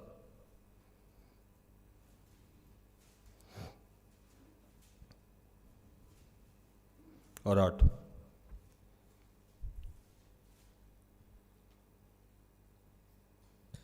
इसलिए परमेश्वर के अधीन हो जाओ और शैतान का सामना करो, तो वह तुम्हारे पास से भाग निकलेगा। परमेश्वर के निकट आओ तो वह भी तुम्हारे निकट आएगा। हे पापियों, अपने हाथ शुद्ध करो, और हे दुचित्ते लोगों, अपने हृदय को पवित्र करो। 9, 10। दुखी हो और शोक करो और रो। तुम्हारी हंसी शोक में और तुम्हारा आनंद उदासी में बदल जाए। प्रभु के सामने दीन बनो तो वह तुम्हें शिरोमणि बनाएगा। सारा खेल प्रभु का है, उसी के पास जाना होगा। आपको अंगीकार करना होगा, दो चित्ता मन छोड़ना होगा, क्योंकि आपके जीवन में अच्छा और बुरा सिर्फ प्रभु ही करता है, और वो ये चाहता है कि दीन बन के झुक के उसके पास चले जाए। मैं लिख के देता हूं कि आपकी सारी समस्याओं का समाधान उसी के पास और किसी के पास नहीं। आप किसी बहुत बड़े गलतफहमी में हैं कि कोई इंसान आपके जीवन को बदल देगा, कोई इंसान आपसे प्यार करता है, कोई इंसान आपका सम्मान करता है, कोई इंसान के बगैर आप रह नहीं सकते हैं, या वो आपके बगैर रह नहीं सकता है। दुनिया में आपसे बड़ा मूर्ख कोई है ही नहीं है।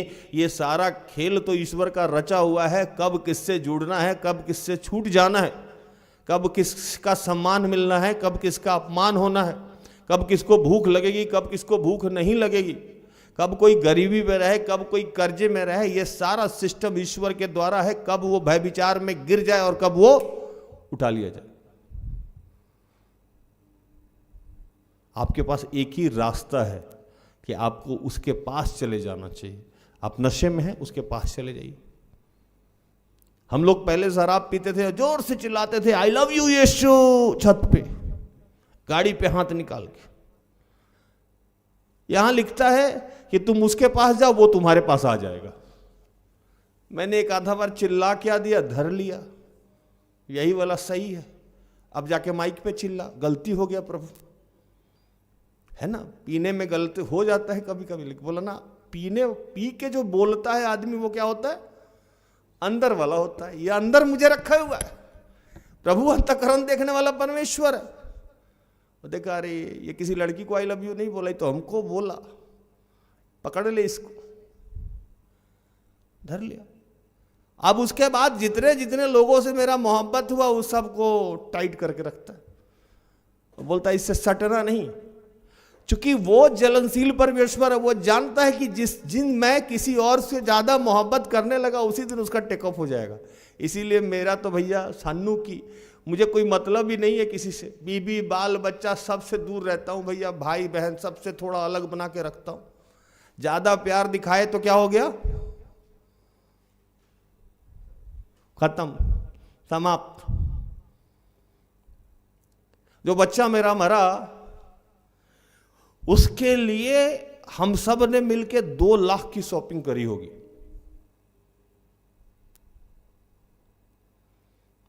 फर्स्ट कॉल का झूला, कपड़ा, सासू मां हमको लग रहा है 50-60 हजार का शॉपिंग की होंगी। इतना कपड़ा, इतना रजाई, इतना कंबल, पूरा एकदम घर में लग रहा था कि वेलकम पार्टी होने वाला है। प्रभु बोला अच्छा बेटा, पूरा ध्यान तुम्हारा इधर चला गया। पता लगा वो बच्चा घर ही नहीं पहुंचा। उसके बाद मैंने सोच लिया कि किसी भी काम को करने से पहले एक्साइटेड, एक ही जगह राज पूरा सज के आता है। कहां? ये पुलपिट पे। वहां की जगह तो भैया ऐसे ही मिल जाएंगे हम आपको, पूरा सज के आते हैं। यहीं के लिए एक्साइटेड हैं, सेवकाई के लिए, रिट्रीट के लिए, एनुअल फंक्शन के लिए, हर क्रिसमस के लिए वो एक्साइटमेंट आता है। क्योंकि मैं जानता हूं कि बाकी जगह एक्साइटमेंट में जहां दिखाया वहां काम खत्म।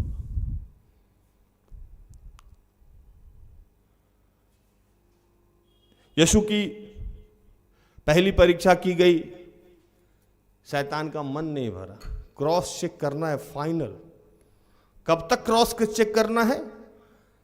4 तरीके से जीवन में आपका क्रॉस चेक होगा, 5 तरीके से। वो आप अगर समझ लिए, पहले शारीरिक रूप से बेसिक नीड पे आपका क्रॉस चेक होगा। बेसिक नीड क्या थी यहां?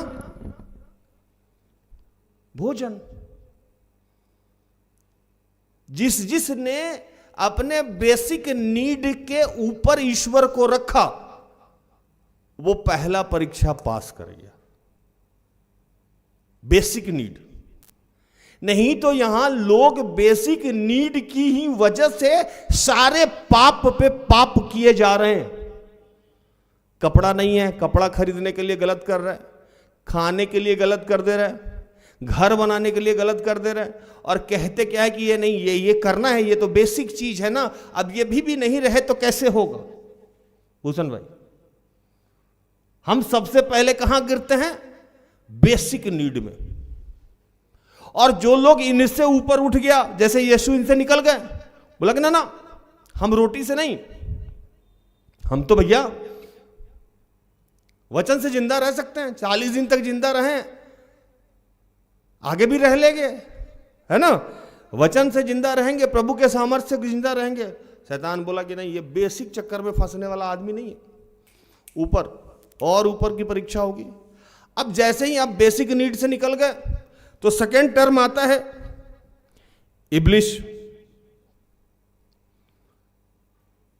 उसको पवित्र नगर में ले गया और मंदिर के कंगूड़े पे खड़ा किया, और उसने कहा कि यदि तू परमेश्वर का पुत्र है तो अपने आप को नीचे गिरा दे, क्योंकि लिखा है कि तेरे विषय में अपने स्वर्गदूत को देगा और तुझे हाथों हाथ उठा लेंगे, ऐसा ना हो कि तुझे ठेस लगे।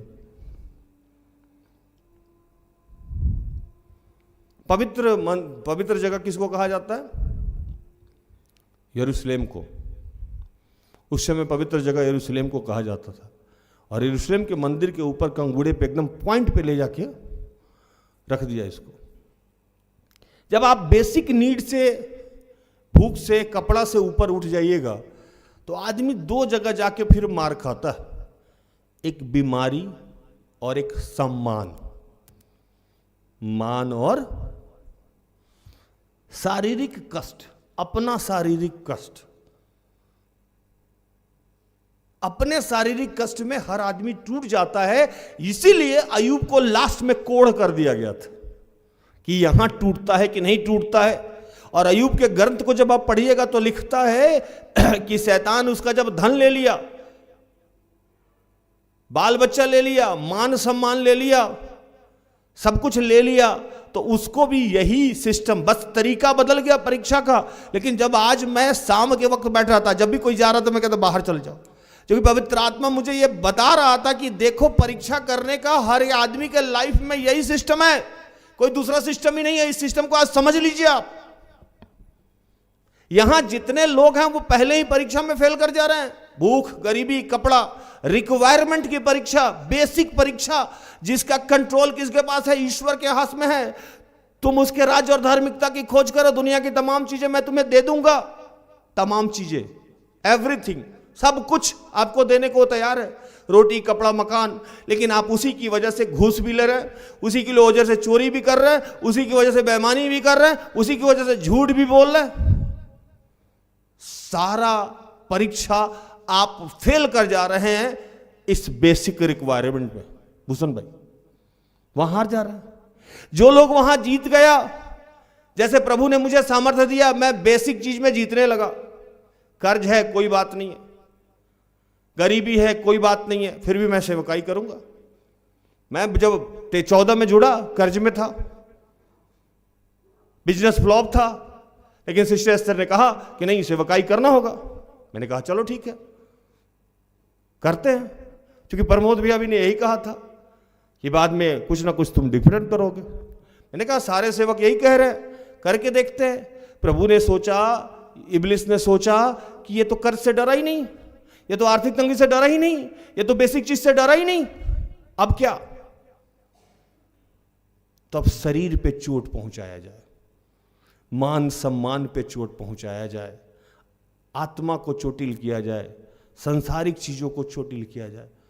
पहला सुख निरोगी काया। कोई भी आदमी तभी सुखी है जब उसका शरीर सुख है, शारीरिक सुख है। मैं 1.5 महीना से दांत दर्द से परेशान था, कुछ भी अच्छा नहीं लग रहा था। कमर दर्द से परेशान था, कुछ भी अच्छा नहीं लग रहा था। काया सुख नहीं है, पहला सुख समाप्त। यीशु को कहा गया कि देख अगर तू बेटा है, उसका शक्ति है तो कूद के दिखा, ईश्वर तो बचा ही लेगा। मारा गया। इतना कष्ट हुआ यीशु को, क्रूसित हो रहे थे कि उनके भी मुंह से निकल गया, हे पिता क्या तूने मुझे त्याग दिया। कष्ट हो रहा था शरीर में। शारीरिक कष्ट बर्दाश्त नहीं होता है, और जब शरीर का कष्ट और कष्ट में कैसे बढ़ जाता है। जैसे आप ही के सामने हर आदमी का शौक होता है कि उसके बच्चे उसके जनाजा में जाएं, लेकिन जब आप ही अपने कंधे पे अपने बच्चे को जनाजा में ले जाओ तो दुनिया में इससे बड़ा दुख नहीं हो सकता। मान गया, सम्मान गया। लोग कहता था कि यीशु को मानने वाला, इसका बच्चा मर गया, जरूर ये पापी होगा, उसको क्रॉस करना होगा। यीशु ने उनसे कहा कि लिखा है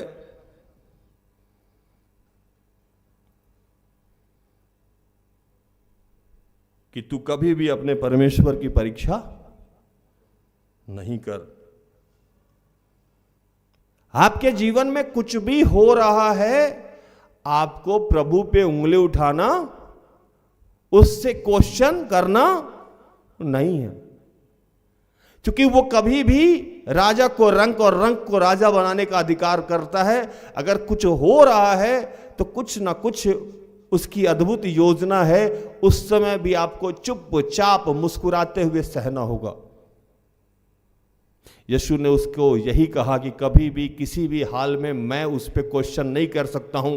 अय्यूब ने भी यही कहा कि कभी भी मैं उस पर क्वेश्चन एराइज नहीं कर सकता हूं, और ये दोनों जीत गए। एक ने क्वेश्चन एराइज किया था, उसको अदन वाटिका से निकाल दिया गया। आदम ने जाके कहा कि तूने जिसे बनाया था उसी की वजह से मैं गिरा। वो माना ही नहीं। उसने जाके क्या किया? पूछ दिया, परीक्षा ले लिया, उसी को चार्ज कर दिया, आउट, अदन वाटिका से बाहर हो गया।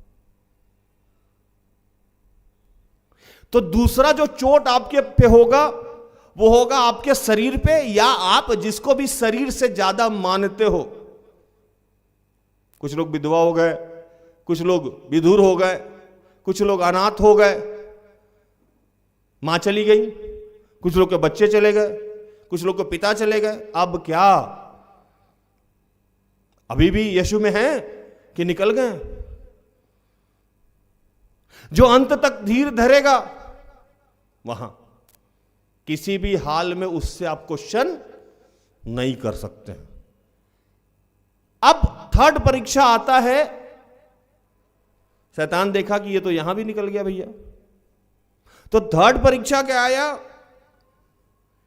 इब्लिस उसको पहाड़ पे ले गया और जगत का सारा राज और वैभव दिखाकर उसने कहा कि यदि तू मुझे गिरकर प्रणाम करे तो मैं सब कुछ तुझे दे दूंगा। अब आदमी सोचता है कि मेरी प्रतिभा कैसे बढ़े, मेरा सम्मान कैसे बढ़े, मैं यहां राज्य कैसे करूं। सबके दिमाग में होता है ना, प्रसिद्धि हो, सुपरस्टार हो, नेम हो, फेम हो, सुख हो, वैभव हो। शैतान देखा बेसिक चीज में नहीं फंसा, शैतान देखा शारीरिक कष्ट में नहीं फंसा, मान सम्मान में नहीं फंसा, तो अब थर्ड क्या बच गया? एक और सबसे बड़ा लालच क्या है कि पूरे पृथ्वी पे तुमको अधिकार दे देते हैं, तू पृथ्वी का राजा हो जा। लेकिन काम बस एक ही करना है भाई, तुमको उधर नहीं इधर सजदा कर रहा है, उपासना कर रहा है। आज कहीं ना कहीं हम नौकरी की उपासना कर रहे हैं, आज हम कहीं ना कहीं पति की उपासना कर रहे हैं, बच्चे की उपासना कर रहे हैं, धन की उपासना कर रहे हैं, प्रेमी प्रेमिका की उपासना कर रहे हैं, शिक्षा की उपासना कर रहे हैं। लोग आजकल मोबाइल की उपासना में लगा रहता है, दिन भर मोबाइल के फेर में रहता है ना। किसी ना किसी चीज के उपासना में लगे हुए हैं और कह रहे हैं कि ईश्वर काम नहीं कर रहा है। शैतान ने आपको भरमा दिया है, आपको डाइवर्ट कर दिया है, आपको लग रहा है कि ये करके हम ये हो जाएंगे, और यही तो शैतान चाहता है कि दिन भर बैठ के आप यही सोचते रहे और वहां उसकी उपासना से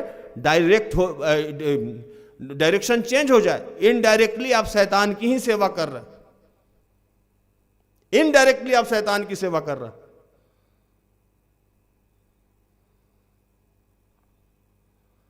ये वो चाहता है, ये समय यीशु से भी चाहता था।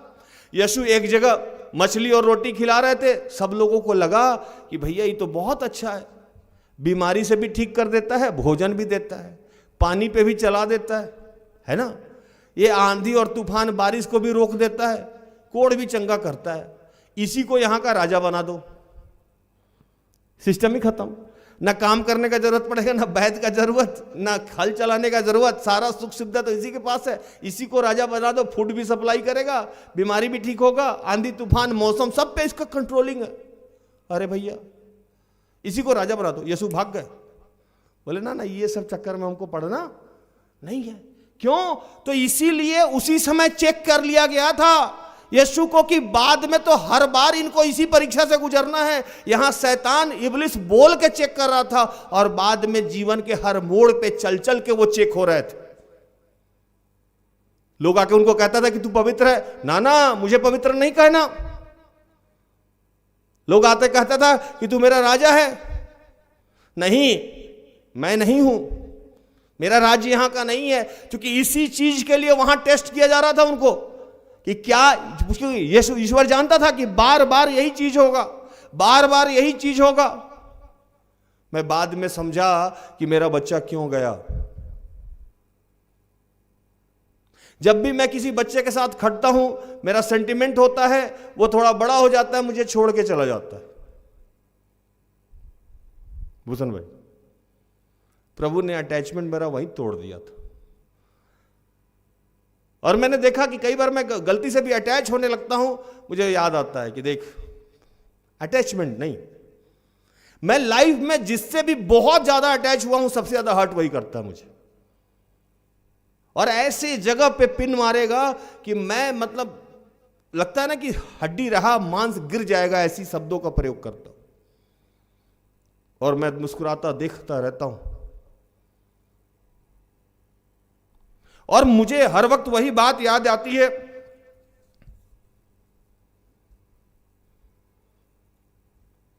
मत्ती 16 का 22-23।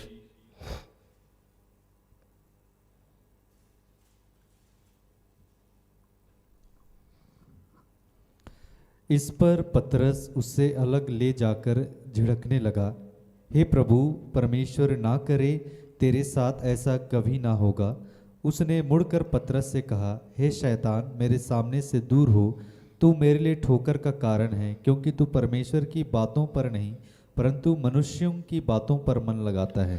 तू परमेश्वर की बातों पे नहीं, तू मनुष्यों की बातों पे मन लगाता है। हे पतरस, दूर हट, तू मेरे काम में बाधा उत्पन्न कर रहा है।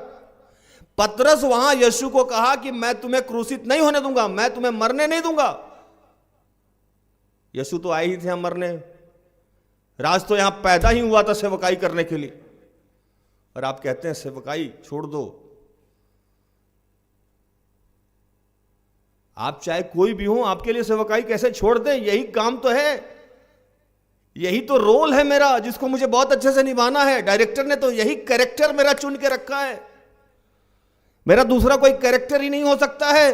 यीशु कहे कि मैं तो आया हूं मरने के लिए। पतरस, तू मोह में फंसा के और कहता है कि नहीं होने देंगे, तू यहां से भाग, तू मेरे काम में रोड़ा फैला रहा है। भूषण, आज पतरस आपकी पत्नी हो सकती है, पतरस के रूप में आपके पति हो सकते हैं, पतरस के रूप में आपकी प्रेमी प्रेमिका हो सकती हैं, बच्चे हो सकते हैं। आपको देखना है कि कब आपको आपके लक्ष्य से दूर कर रहे हैं। जिस एक्ट के लिए आप पृथ्वी पे बुलाए गए हैं, कौन से एक्ट से आपको अलग कर रहे हैं। आप आत्मा रहित तो हो जाइएगा। जब आप अपने कर्मों को करना बंद कर दीजिएगा, आपकी पहचान समाप्त हो जाएगी। मेरी पहचान ही है ब्रदर राज से, राज की कोई पहचान नहीं है। और ये ब्रदर टाइटल इसलिए मिला कि मैं यहां खड़ा होता हूं।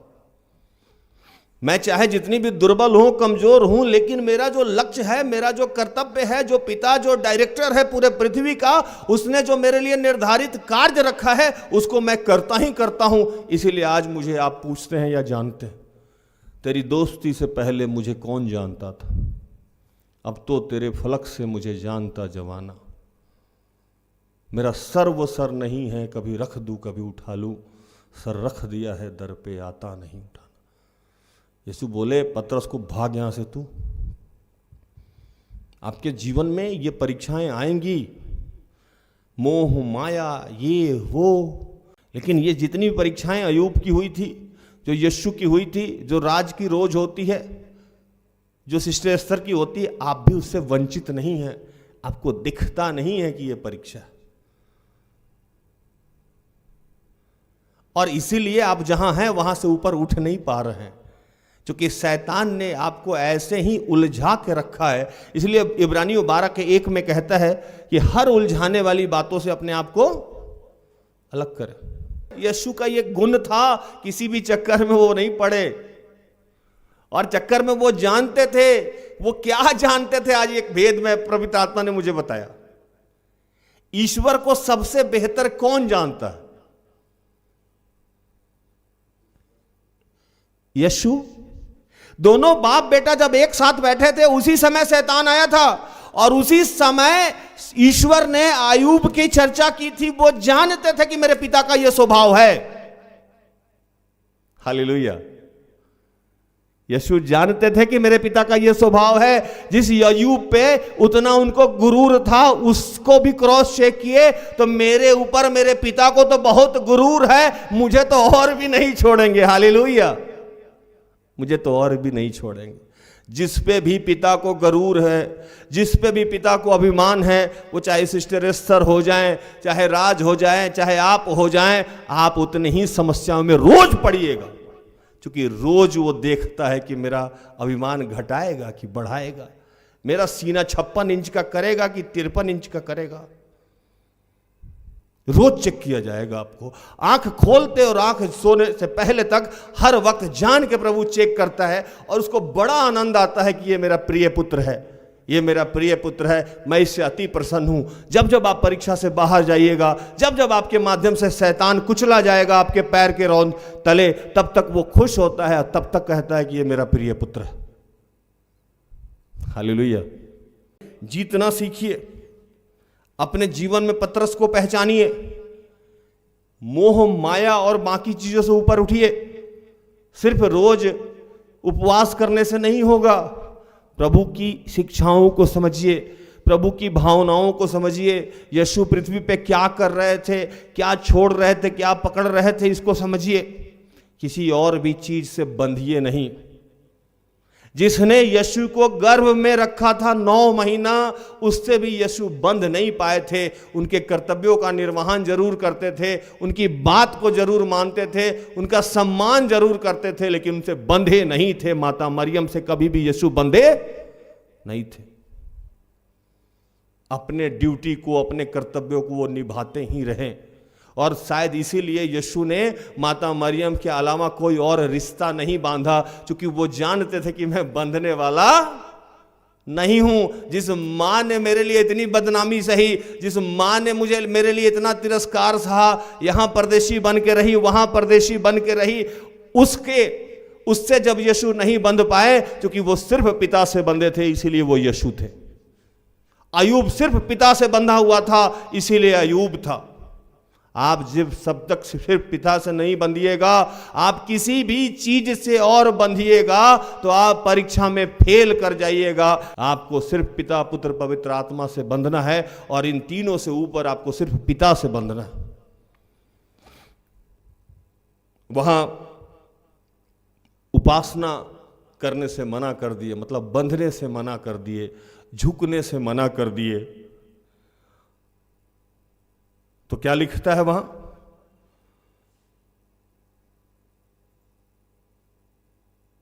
ग्यारह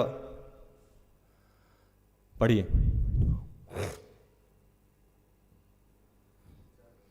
मत्ती 4:11। तब शैतान उसके पास से चला गया और देखो स्वर्गदूत आकर उसकी सेवा करने लगे। हद है भाई। मत्ती 4:1 में लिखता है कि स्वर्गदूत ले जाके, आत्मा ले जाके जंगल में परीक्षा किया, और जितना देर तक इब्लिस और यीशु में कन्वर्सेशन हो रहा था, वहां से आत्मा गायब, स्वर्गदूत गायब, किसी की कोई चर्चा नहीं है।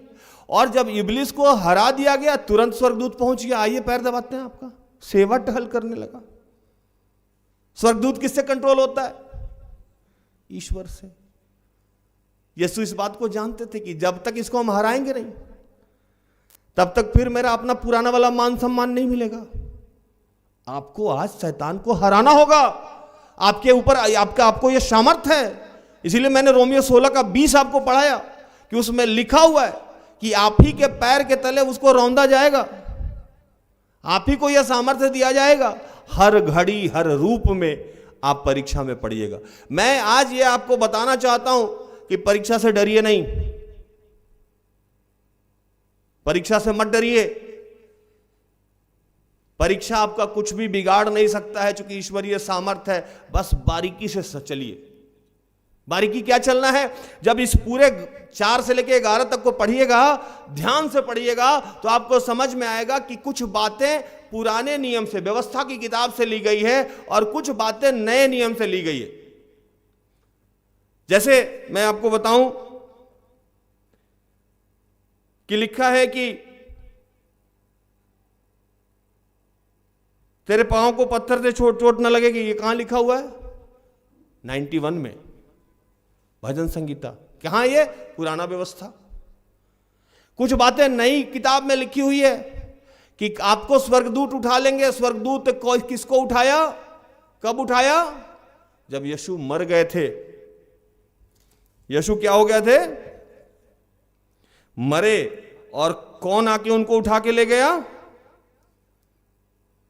अरे यीशु को निकाला कौन कब्र से?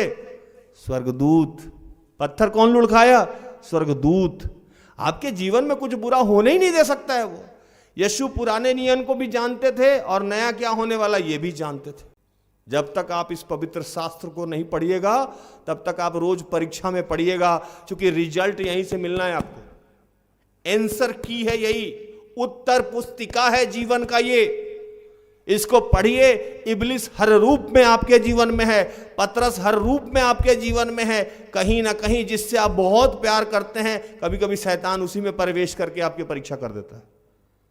तो हर वक्त चौकन्ना कैसे रहिएगा आप? जब ये किताब आप पढ़े रहिएगा।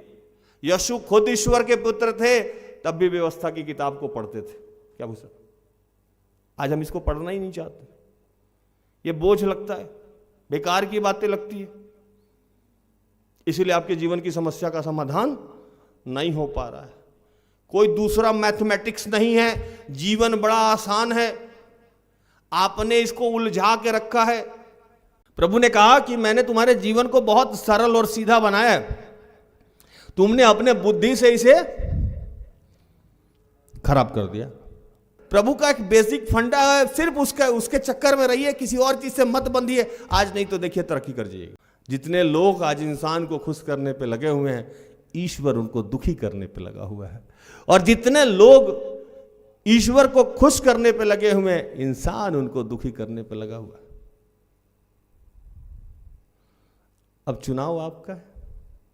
प्रभु इन सारे वचनों से आप सबको और मुझे भी आशीषित करे। आमीन। आइए हम आपसे प्रार्थना करें।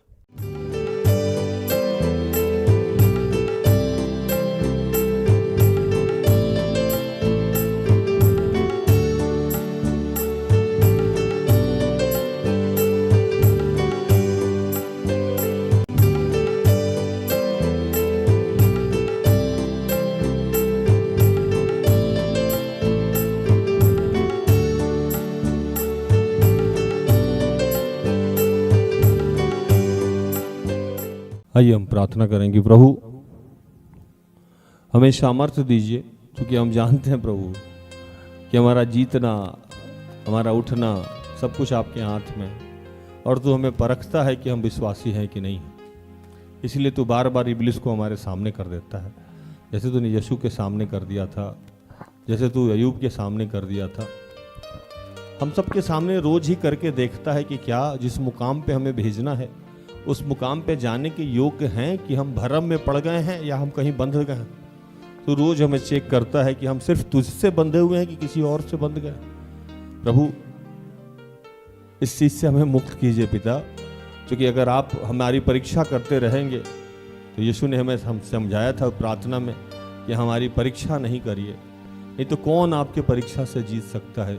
आपके इन तमाम बच्चों को माफ कीजिए प्रभु, और हम इन सब से ऊपर उठा के जिस मुकाम के लिए हम सबको बनाए हैं, जो महिमा हमारे जीवन से आप लेना चाहते हैं, उसको लीजिए प्रभु। हमारी मदद कीजिए।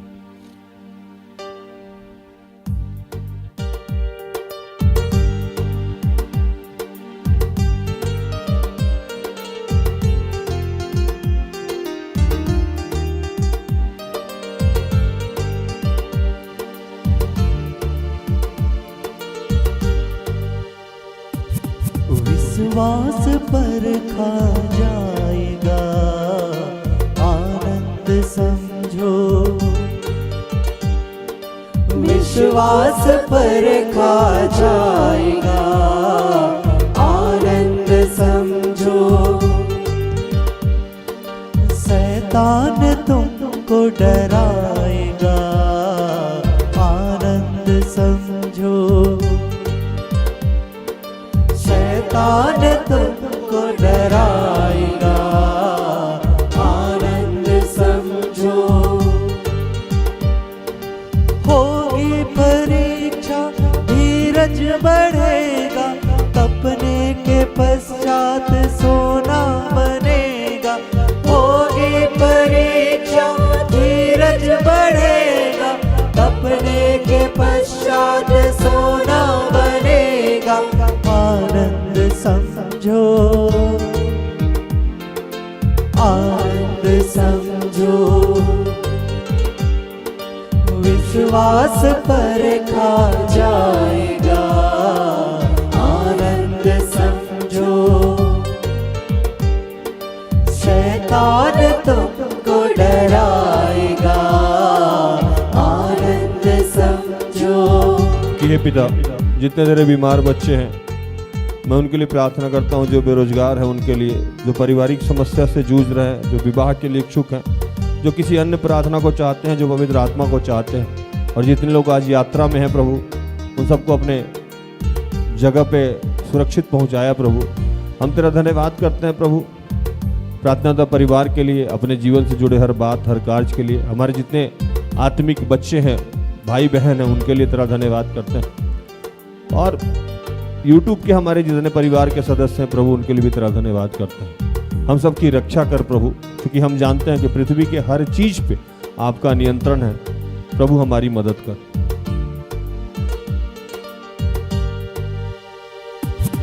यीशु वचन का उपयोग करना, जैसी भी आफत हो बिल्कुल ना डरना। यीशु वचन का उपयोग करना, जैसी भी आफत हो बिल्कुल ना डरना। यीशु वचन का उपयोग करना, जैसी भी आफत हो बिल्कुल ना डरना। यीशु वचन का उपयोग करना, जैसी भी आफत हो बिल्कुल ना डरना। उस पार यीशु ले जाएगा, उस पार यीशु ले जाएगा। आनंद समझो, विश्वास पर खा जाएगा। आनंद समझो। ये पिता, पूरे विश्व में जितने भी गण्यमान्य लोग हैं, मैं उनके लिए प्रार्थना करता हूँ। जितने माता पिता हैं, बुजुर्ग भाई बहन हैं, अनाथ हैं, विधवा हैं, विधुर हैं, भूखे हैं, प्यासे हैं, गरीब है, नंगाई में है, अविश्वास में है, परीक्षा में, उन सब के लिए प्रार्थना करता हूँ। प्रभु हम सिर्फ जानते हैं कि जो भी आपके शरण में आया उसको कोई समस्या नहीं हो सकती है। समस्याएं हमें डरा सकती है, हमें हरा नहीं सकती है। सब कुछ आपके हाथों में समर्पित करते हैं प्रभु, और इन तमाम प्रार्थना को प्रभु यीशु के जीवित और पवित्र नाम से मांगते हैं। दया से सुन और स्वर्ग के राज में ग्रहण कर, आमीन। तो धन्यवाद प्रभु, सब आप सबको आशीषित करें। आशा करते हैं कि आज के प्रार्थना से, आराधना से, वचनों की उद्घोषणा और अंतिम प्रार्थना से प्रभु ने आप सबको स्पर्श किया होगा। प्रार्थना परिवार निरंतर आपका आभारी है कि आप हमारे साथ हैं, हमारा सहयोग करते हैं। तो इजाजत दीजिए, प्रभु आपको आशीष दे। जय यीशु सहाय। सारे दिल से, सारे मन से